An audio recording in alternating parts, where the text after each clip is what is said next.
जय श्री राम। दोस्तों, ज्योतिष आशा में आपका स्वागत है। ये जो कुंडली आप सामने देख रहे हैं, ये किसी आम व्यक्ति की कुंडली नहीं है। ये कुंडली भगवान श्री रामचंद्र जी की है और यूट्यूब, ब्लॉग्स आदि में सामान्य रूप से मिल जाती है। आइए हम एक कोशिश करते हैं और ये समझते हैं कि भगवान श्री राम विधाता से अपने लिए क्या लिखवा कर लाए थे। आइए श्री रामचंद्र की कुंडली में विधाता ने जो कोडिंग करके उनको जीवन दिया है उसको डिकोड करने की एक छोटा सा प्रयास करते हैं। सबसे पहले इस कुंडली के महत्वपूर्ण बिंदु पर बात कर लेते हैं।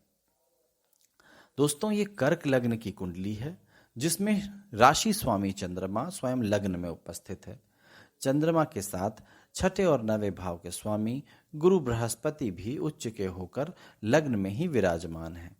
ज्योतिष के अनुसार अगर इसे समझें तो कर्क लग्न के लोग बड़े दयालु, मृदुभाषी, दूसरे के कष्ट को स्वयं समझने वाले बहुत ही सज्जन व्यक्ति होते हैं। और यहाँ बृहस्पति के आने से इनमें समर्पण, धर्म के प्रति लगन, आस्था और प्रबल हो जाती है। यहाँ लग्न में गज केसरी योग का निर्माण भी हो रहा है जो जातक को सामाजिक कार्यों से नाम और सम्मान प्राप्त करने के संयोग बनाता है। ऐसे व्यक्तियों के लिए समाज से बढ़कर और कुछ भी नहीं होता। श्री राम जी के जीवन पर इस योग का प्रभाव साफ दिखाई देता है।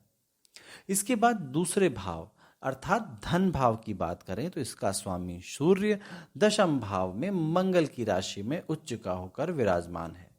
कर्म के भाव में सूर्य और मंगल का संबंध उच्च पद को दर्शाता है। राजाओं जैसा जीवन, तेज और वीरता के लक्षण इनमें साफ दिखाई देते हैं।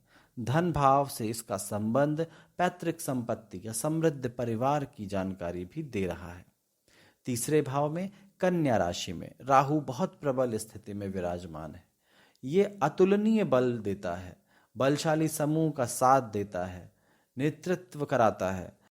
इस प्रबल राहु के कारण ही श्री राम के जीवन में कई बार मानसिक द्वंद्व भी हुए और इसी ने उन्हें संपूर्ण सुख सुविधाओं से वंचित किया। इस पर हम चर्चा करेंगे जब श्री राम की कुंडली के नवम भाव पर बात होगी। इस कुंडली के चौथे भाव में तुला राशि में उच्च का शनि है। शनि तो शुभ है और बलशाली भी है, लेकिन वह अपनी 7वीं दृष्टि से अपने परम शत्रु सूर्य को देख रहा है।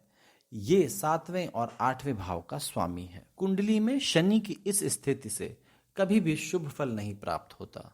ये राजपाट और विवाह दोनों में ही परेशानी दिखा रहे हैं। पंचम भाव में वृश्चिक राशि का जिसका स्वामी मंगल सप्तम भाव में मकर राशि में उच्च का होकर बैठा है। मंगल ग्रह को राहु अपनी पंचम दृष्टि से भी देख रहा है। एक तो मंगल स्वयं क्रूर ग्रह और इस पर राहु की पंचम दृष्टि जिसने श्री राम को कभी विवाह का सुख लेने ही नहीं दिया, और तो और मंगल ग्रह का पंचम भाव का स्वामी होने के कारण संतान सुख के लिए भी श्री राम को बहुत लंबा इंतजार करना पड़ा। छठे और नवे भाव के स्वामी होकर गुरु बृहस्पति लग्न में बैठे हैं। ये बहुत अच्छी स्थिति है।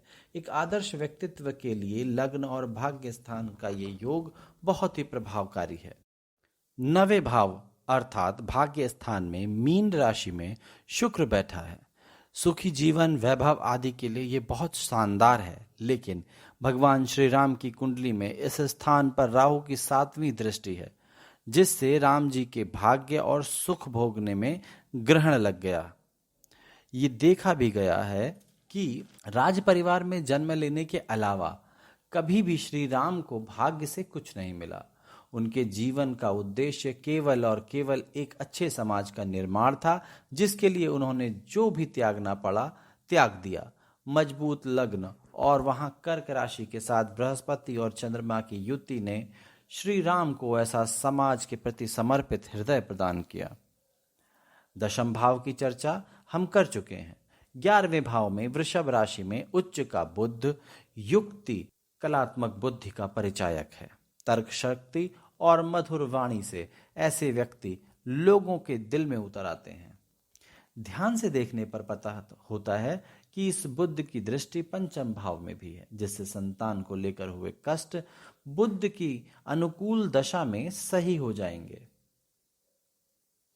12वें भाव का स्वामी भी बुध है, जो 11वें भाव में है, इसलिए इस भाव की चर्चा का कोई अर्थ नहीं है।